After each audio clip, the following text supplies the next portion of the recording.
Hey, what is up everyone? Here's how to make a logo background transparent.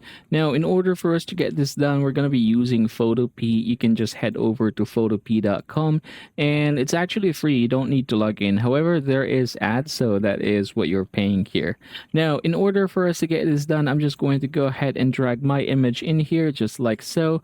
And this is what we are going to be working with today. So first things first, you're going to head over here. You can right click on it and make sure you choose the magic wand. And once you're here, you can just go ahead and adjust the tolerance here. So let's go ahead and start with 30, for example. And then I'm going to go ahead and click somewhere here in the background, just like so. Oops, select the layer. I'm going to click this one.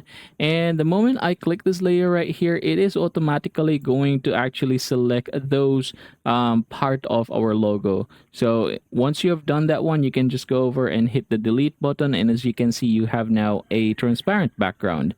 So that's the beauty of this one.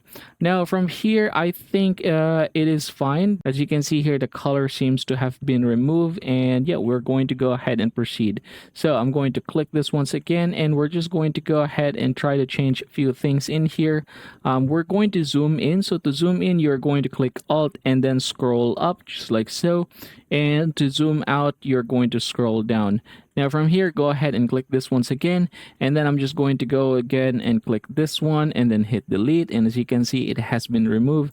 The same thing here, this one, and basically I'm just going to go ahead and remove all of those little bits that have been left inside here. All right, there you go. So it seems like we have now a transparent background. Again, you can adjust the tolerance here whenever you make changes. And yeah, from here you can just go over and hit file, and then we're going to hit export PNG. PNG is very important, otherwise we won't be able to get this one right here. And then I'm just going to go ahead and name this one transparent logo. All right, and hit the save button. So save this one. Now if I were to open it, you can see that now we have done this one, and I think it's pretty well done, except I forgot this part right here.